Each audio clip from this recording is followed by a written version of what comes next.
பல்கலைக்கழகங்களில் செயற்கை நுண்ணறிவு ஆய்வுக்காக தமிழ்நாடு அரசு கூடுதல் நிதி ஒதுக்கியுள்ளதாக அமைச்சர் தங்கம் தென்னரசு தெரிவித்துள்ளார்.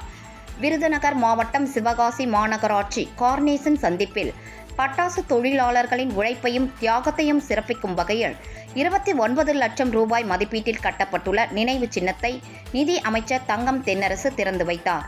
இதனைத் தொடர்ந்து மாநகராட்சி அறிவுசார் மையத்தில் 6 லட்சம் ரூபாய் மதிப்பீட்டில் உருவாக்கப்பட்டுள்ள புதிய காமிக்ஸ் நூலகத்தை திறந்து வைத்து அதன் செயல்பாடுகளை அமைச்சர் பார்வையிட்டார். பின்னர் சிவகாசி அரசு கலை மற்றும் அறிவியல் கல்லூரியில் நமக்கு நாமே திட்டத்தின் கீழ் 80 லட்சம் ரூபாய் மதிப்பீட்டில் கட்டப்பட்டுள்ள தமிழன்னை கலையரங்கத்தை திறந்து வைத்து அமைச்சர் தங்கம் தென்னரசு உரையாற்றினார்.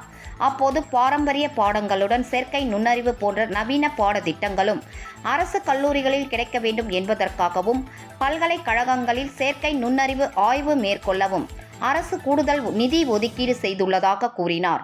அதேபோல் செல்வந்தர் ஏழை வேறுபாடின்றி உயர்கல்வி நிறுவனங்களில் பயிலவும் வெளிநாட்டில் படிக்கவும் எல்லோருக்கும் எல்லாம் திட்டத்தின் கீழ் அனைத்து மாணவர்களுக்கும் வாய்ப்பு வழங்கப்பட்டு வருவதாக அமைச்சர் தெரிவித்தார்.